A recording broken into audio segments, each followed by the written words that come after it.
죽은 시체는 오래 두지 않습니다.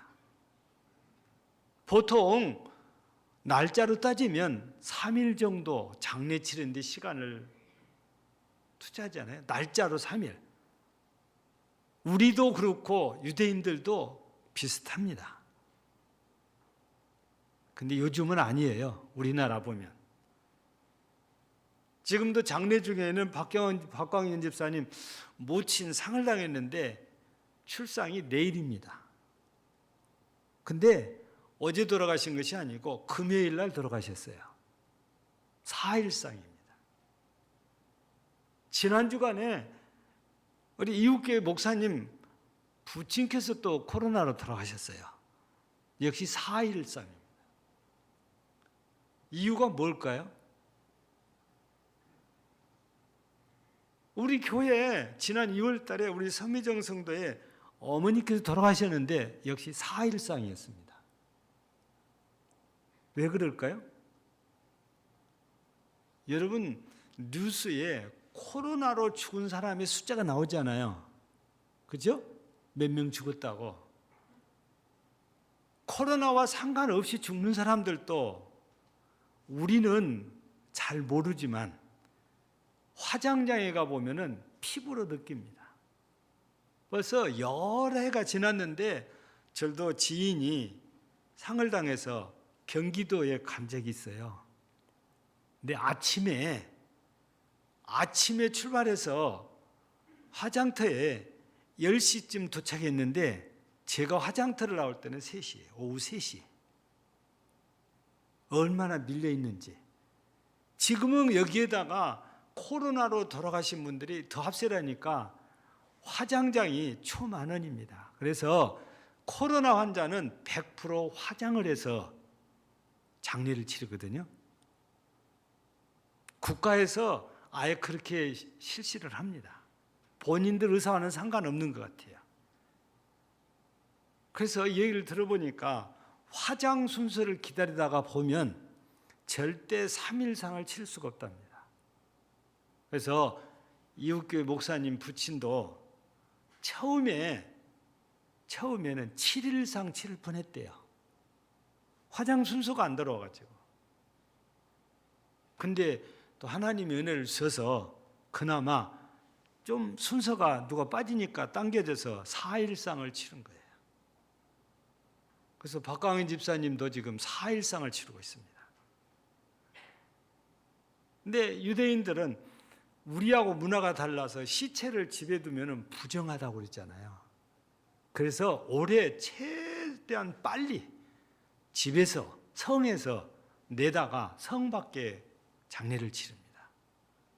지금 이 청년도 마찬가지예요. 시체를 아무리 하나밖에 없는 아들이라고도 시체를 집에 오래 둘 수 없으니까 빨리 시체를 메다가 밖에다가 묻으려고 지금 메고 나오는데 예수님이 거기에서 도착을 한 거예요. 그래서 만나가지고 관에 손을 대시니까 메고 간 사람들이 멈춥니다. 그리고 내려놨던가 봐요. 예수님께서 오늘 14절에 있는 것처럼 청년아 내가 네게 말하는 일어나라 하시니까 일어나 앉더라고 말이지요. 여러분 제가 처음에 말씀드리고 싶은 것은 뭐냐면 바로 이 청년의 시체를 메고 온 사람들 얘기입니다. 성에서 나온 사람들이에요. 본래는 이 성에서 같이 산 사람들입니다. 근데 이 과부의 하나밖에 없는 아들을 죽으니까 모두가 안타깝지요. 모두가 슬프지요. 그리고 이 과부가 희망이 아들에게 있었는데 아들이 죽으니까 절망을 느끼잖아요. 그 성사람들도 다 똑같아요. 여러분, 사람들이 결혼한 이유가 뭐예요? 왜 결혼하죠? 그냥 부모가 가라니까 가는 건가요? 결혼한 이유가 뭡니까?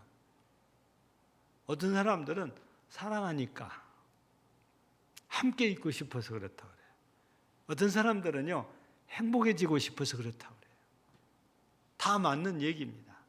이 과부, 지금은 과부지만 이분도 젊은 날에 사랑하는 사람과 함께 행복해지고 싶어서 결혼했을 거 아닙니까? 짧지만 행복하게 살았죠. 아들도 낳고. 근데 행복이 길지 못한 것은 남편의 날 갑자기 죽는 거예요. 사람들은 금슬이 좋을수록 남편이 죽으면 하늘이 무너졌다고 그래요. 예전에는 우리나라도 남편은 하늘이라고 그랬잖아요. 남편이 죽으면 하늘이 무너졌다고 그래요. 근데 그렇다고 해서 언제까지나 절망 속에, 슬픔 속에 빠져 있을 수는 없잖아요. 이 과부가 됐지만 그래도 감사한 게 아들이 하나 있으니까 아들 보고 열심히 살았고 아들을 열심히 키웠는데 감사하게도 이렇게 건강하게 잘 자라서 이제 청년이 돼가지고 어머니의 힘이 되어주고 어머니의 희망이 되어주는데, 근데 안타깝게도 아들도 이렇게 죽어버린 거예요. 하나밖에 없는데. 이 과부에게는 하늘이 2번 무너진 거나 마찬가지예요. 누구보다도 고통스럽고 슬프고 절망이지요. 근데 이런 걸 본 사람들이 모두가 다 같은 마음이 돼요. 그래서 우리는 초상집에 가면은 그렇잖아요. 그냥 괜히 분위기가 그러니까 마음이 가라앉고 마음이 슬퍼져요. 특별히 이 유대인들도 사람이 죽으면 곡을 해요. 울어준다고 말입니다. 우리나라도 그렇잖아요. 근데 그 소리를 들으면 괜히 같이 눈물 나려고 그래요. 분위기라는 것을 우리가 어찌할 수 없는 거잖아요. 지금 나인성에서 나온 이 사람들의 일행은 이런 분위기, 이런 상황, 이런 상태인 거예요. 한 사람 죽었는데, 한 집에 조상 났는데 성 사람들 모두가 슬프고 모두가 마음이 아프고 모두가 절망을 느끼는 거죠. 예. 여러분, 우리가 여기서 뭘 이렇게 발견할 수 있냐면 세상 사람들을 이렇게 자꾸 보면, 또 세상 사람들을 자꾸 따라다니다 보면 이런 일들을 만나게 된다고 말이에요. 왜냐하면 사람은 살다가 죽지 않아요. 사람은 살다가 아프지 않아요. 병들고. 이걸 보면 나도 덩달아서 마음이 아파지고 나도 덩달아서 마음이 슬퍼진 거거든요. 본래 나인이란 이름은 즐거움, 기쁨 이런 뜻이에요. 근데 기쁘고 즐거워할 성에서 사람이 죽었어요. 젊은 사람이. 여러분, 젊은 날에 죽으면 우리 쪽에서는 요절했다고 그래요. 젊은 날에 사람이 죽으면. 어린 아이나 젊은이가 죽으면 애사라고 그래요. 그러나 나이가 많아서 살 만큼 살다가 죽으면 호상이라고 그래요. 그 초상집에는 울음소리가 아니고 웃음소리가 납니다. 부모님이 장수하시다가 가셨는데 살 만큼 사시다 가셨단 말이에요. 근데요, 젊은 사람이 죽은 집에는 웃음소리가 안 나요. 왜냐하면 애사지 않아요. 근데 지금 이 나인성에는 호상이 아니고 애사가 발생을 했다 보니까 과부, 엄마인 과부뿐 아니라 성 사람들 모두가 그래요. 그래서 오늘 말씀 가운데 보면은 12절에 그 성에 많은 사람도 그와 함께 나오고는 이렇게 슬픔 가운데서 다 성 사람들이 따라 나온 거죠. 사람들을 따라가면 이렇게 슬픔을, 이렇게 고통을, 이렇게 절망을, 아픔을 같이 느끼고 살아야만 된다는 것을 여기서 발견할 수 있죠. 성경도 똑같은 얘기를 하십니다. 우리가 알고 있는 성경 시편 90편 10절을 보면 뭐라고 되어 있죠? 기록된 말씀을 보면 우리 연수가 70이요 강건하면 80이라도 그 연수의 자랑은 수고와 슬픔뿐이요 신속기간이 우리가 날아가나이다. 시편에서만 그런 게 아니고 우리가 창세기에서도 보면은 야곱이 요셉 덕에 애굽으로 와서 바로를 아련하는 그 자리에 가서 인사를 하잖아요. 근데 바로가 당신 나이가 몇 살이나 돼요? 하고 물었더니 야곱이 내 인생의 나그네길이 130년인데 수고와 고통뿐이었다고 그래요. 산다는 그 자체가 기쁘고 즐거운 일도 있긴 하지만 힘든 일이 훨씬 많다는 얘기거든요. 이게 바로 사람들끼리 모여 살고 사람들을 따라다니면 누구나 겪어야 하고 누구나 만나야 될 일이에요. 왜냐하면 우리도 이 대열에 다 합류해야 돼. 다음에는요. 내가 죽음의 본인이 될 수 있고 내 가족이 죽음의 본이 되면 나도 이 대열에 끼어야 되거든요. 그 사람을 따라가면 이런 일들을 우리가 쉽게 겪을 수밖에 없는 거지요. 그래서 사람들의 행렬을 따라가면 이렇게 슬픔이, 고통이, 절망이, 아픔이 우리 가운데 늘 온다는 것입니다. 근데 오늘 11절을 보면은 예수님께서 그 후 예수님께서 나인이라는 성으로 가실새 제자와 많은 무리가 동행하더니 그랬습니다. 여기서 그 후는 뭘 말하냐면 앞에 1절에서 10절까지 얘기입니다. 1절에서 10절까지 내용은 가버나움에서 백부장이 자기가 사랑하는 종이 병들어 죽게 되니까 사람들을 예수님께 보내가지고 와서 고쳐달라고 그래요. 그래서 이 백부장이 잘했든지 사람들이 와가지고 예수님께 부탁을 합니다. 그래서 예수님께서 가서 고쳐주려고 그래요. 근데 또 사람들이 또 옵니다. 당신이 내 집에 오는 걸 내가 감당할 수 없겠으니 다만 말씀만 하옵소서. 그래서 예수님께서 말씀으로 백부장의 종을 고쳐줍니다. 그래서 기사와 표적이 나타난 거예요. 이 사건 후에 바로 나인성으로 이렇게 가신 거거든요. 그러니까 예수님께서 백부장의 종을 고쳐주는 걸 본 사람들이 이 기사와 표적이 나타난 걸 보니까 신기하고 놀랍지 않아요. 아, 이분이 다음에는 또 무슨 일을 하실까 기대감이 생기잖아요. 그래서 사람들이 예수님을 따라와요. 제자들만 따라온 게 아니고. 그래서 11절에 보면 제자와 많은 무리가 동행하더니, 오늘 1절에서 10절에는 이 말씀이 없지만 오늘 본문에는 17절에 보면은 예수께 대한 이 소문이 온 유대와 사방에 들어 퍼졌다는데 가버나움에 있는 백부장의 종을 고친 일도 틀림없이 소문이 났을 거다 그 말이에요.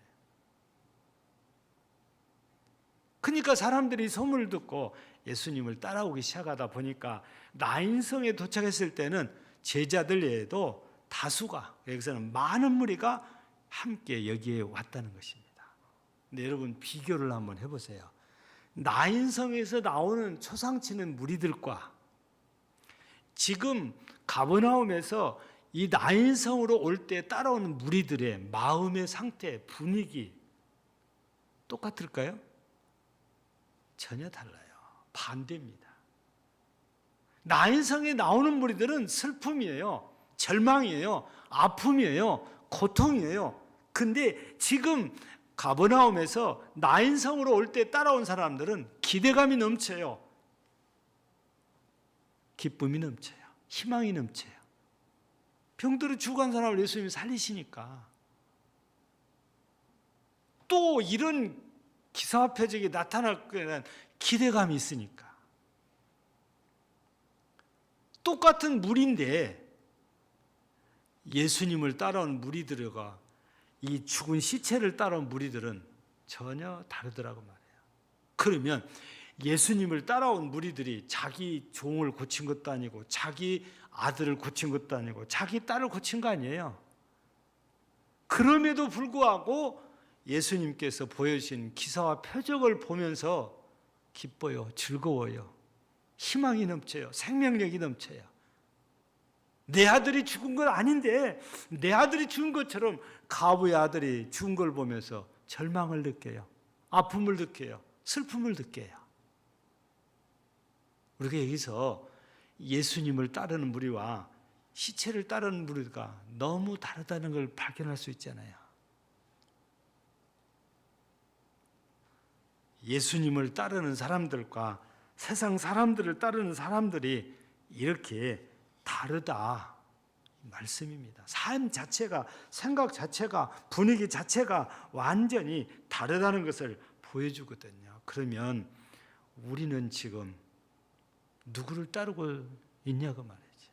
내가 진짜 예수님 따라 살고 있는지, 세상 사람들 따라 살고 있는지. 몸은 여기 와 있어도 마음은 세상으로 간 사람들은 세상 따라 산 사람이라고 할 것입니다.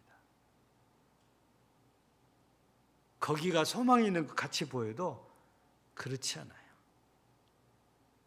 롯이 요단들을 바라보면서 꼭 여호와의 동산같이 좋게 보였지만 결국 거기 갔다가 망하지 않아요.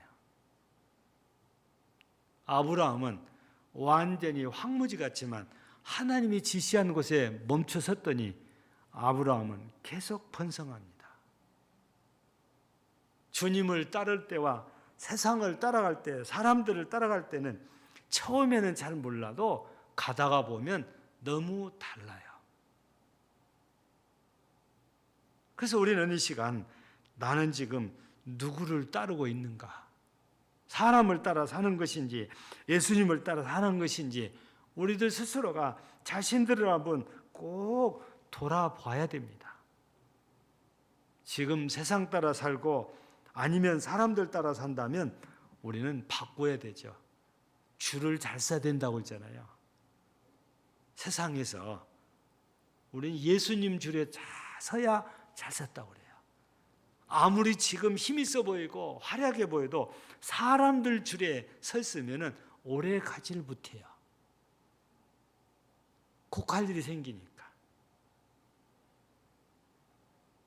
우리는 누가 무슨 말을 해도 예수님 뒤를 따라가야 돼요. 예수님 줄에 서야 돼요. 그래야 기쁨이 있고, 그래야 즐거움이 있고, 그래야 희망이 있고, 그래야 생명이 있는 것이죠. 앞서 말씀드린 대로 예수님께서 나인성으로 직접 찾아오셨잖아요. 나사로의 무덤도 찾아가셨고 해당장 라이로의 집에도 찾아가셨듯이 여기도 찾아오세요. 그래서 오늘 말씀 가운데 보면은 12절에는 성문에 가까이 이르셨다 했고, 그죠? 14절에 보면 가까이 가셨다고 그래요. 예수님께서 찾아가신 걸 말했잖아요. 사람들이 예수님을 찾아올 때도 있습니다. 우리 마가복음 2장 보면은 중풍병자가 있는데 사람들이 중풍병자를 메고 예수님이 계시는 가버나움에 찾아와요. 근데 이미 예수님께서 이 땅에 오셨기 때문에 사람이 예수님을 찾아올 수 있는 거지, 그렇지 않으면 우리가 하나님을 못 찾아가듯이 예수님 못 찾아가요. 그런데 얼마나 고맙고 감사합니까? 예수님께서 육신을 입고 사람이 돼가지고 우리를 찾아와 주시니까 예수님 만날 수 있는 거예요. 그 오늘 기도한 거 아닙니까? 주님 이곳에 강림하옵소서. 주님이 이 시간에 여기에 임하옵소서. 주님 이곳으로 찾아와 달라는 겁니다. 오늘도 주님을 사모하고 예배하는 모두에게 은혜를 주십사하고. 사랑하는 우리 금당제일교회 성도 여러분, 내가 서 있는 현장 아니면 현주소를 우리는 바르게 알아야 됩니다. 그래 내가 이 자리가 서 있을 자리인지 이 길을 내가 따라가야 할 길인지 그거를 분별할 수 있으니까. 바라기는 우리 모두가 가버나움에서 나인성까지 제자뿐 아니라 많은 사람들이 예수님을 따라왔듯이 우리도 하나님 나라 갈 때까지 오직 주님만 바라보고 주님만 따라가는 우리 삶이 되기를 주의 이름으로 축복합니다. 그래야 영생이 있잖아요. 그래야 우리에게 희망이 생기고 그래야 우리에게 기쁨이 넘치는 것입니다. 우리가 잘 기억합니다. 나오미가 저 살겠다고 모압으로 갔어요. 원래 나오미가 기쁨 희락이잖아요. 갔다가 남편 죽고 두 아들 다 죽고 다시 베들레헴으로 돌아옵니다. 사람들이 나오미가 왔다. 그러니까 나오미가 뭐라고 그래요? 이제부터 나 나오미라고 부르지 말고 마라라고 불러다오. 나오미는 기쁨과 희락이지만 마라는 쓰다는 거잖아요. 남편 죽고 두 아들 죽고 과부가 돼가지고 왔는데 뭐 좋은 일이 있겠다고. 그래서 자기 스스로가 나는 마라다 그러잖아요. 세상 따라갔다가 그런 거잖아요. 그래서 우리 모두가 오직 예수님 바라보고 예수님을 따라가면 돼요. 그러려면 우리가 사람 만나는 것보다 예수님을 만나야 돼요. 제가 시작할 때 이 정채봉 선생님의 만남이라는 시를 소개했잖아요. 근데 사람도요, 만나서 유익한 경우가 많이 있습니다. 들어보았을 만한 얘기입니다. 한 번쯤은. 목사님들이 예화로 잘 쓰니까. 영국에서 있었던 일인데요. 어느 날 귀족의 아들이 연못에서 수영하다가 빠져가지고 나오들 못하는 거예요.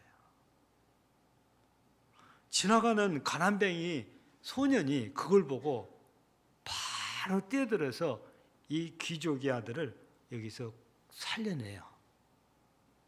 그 이후부터 이 둘은 신분이 달라도 친구가 됩니다. 근데 이 귀족의 아들이 하는 말이 네가 내 목숨을 이렇게 살려줬는데 내가 네 소원을 하나는 꼭 들을 테니까 네 소원 얘기 하나만 해봐라. 그러니까 이 가난한 집 소년이 나 런던에 있는 대학교 가서 내가 의학을 공부하고 의사가 되고 싶다. 그래? 내가 우리 아버지께 얘기해 볼게. 가지고 이 귀족의 아들이 아버지께 사정사정해서 자기 친구를 대학을 보냅니다. 그리고 의사가 돼요. 바로 이 사람이 누구냐면 알렉산더 플레밍이라는 사람인데 이 사람 이름을 우리는 아무도 기억 못하는데 이걸 말하면 다 알아요. 뭐냐? 바로 페니실린을 발견해서 만들어낸 사람이 바로 이 사람이에요. 페니실린 항생제잖아요. 근데 인연은 참 신기해요. 이 사람이 대학을 보내주니까 열심히 해서 의사가 됐고 연구해서 페니실린을 만들었는데 이걸 발견했는데 그 이후에 이 귀족의 아들이 또 병이 들어요. 폐에 염증이 생겨서 죽어가는 거예요. 그래서 이 친구가 페니실린을 들고 가서 항생제를 놔가지고 이 친구를 또 살려요. 그런데 이 친구가 누구냐? 후에 영국의 유명한 총리가 된 사람이거든요. 그 사람이 바로 윈스턴 처칠입니다. 대단히 훌륭한 영국 수상이잖아요. 사람들끼리도 만남이 이렇게 유익할 수도 있어요. 그런데 거기까지예요. 더 이상 영생은 주지 못한다고 말이에요. 그러나 예수님을 만나면 우리는 그보다 그것과는 비교할 수 없는 영생이라는 선물을 우리한테 주십니다. 그래서 우리 이 사순절에 사람도 우리가 잘 좋은 사람 만나야 되겠지만 누구보다도 꼭 예수님을 만나서 예수님을 따라 살다가 영생에 이르는 우리 모든 금당제일교회 성도들이 되기를 주의 이름으로 축복합니다. 하나님 감사합니다. 오늘도 우리 가운데 오신 주님을 찬양합니다. 오늘도 우리 가운데 역사하셔서 임재하고 계신 주님, 오늘도 우리에게 생명의 은혜를 주시고 우리 모두가 믿음으로 오직 주만 따라 영원한 나라, 영생이 있는 나라, 하나님의 나라에서 우리 모두가 주님께서 우리에게 주신 영생을 누리는 복된 성도들 모두 되게 하옵소서. 예수님 이름으로 기도하옵나이다. 아멘.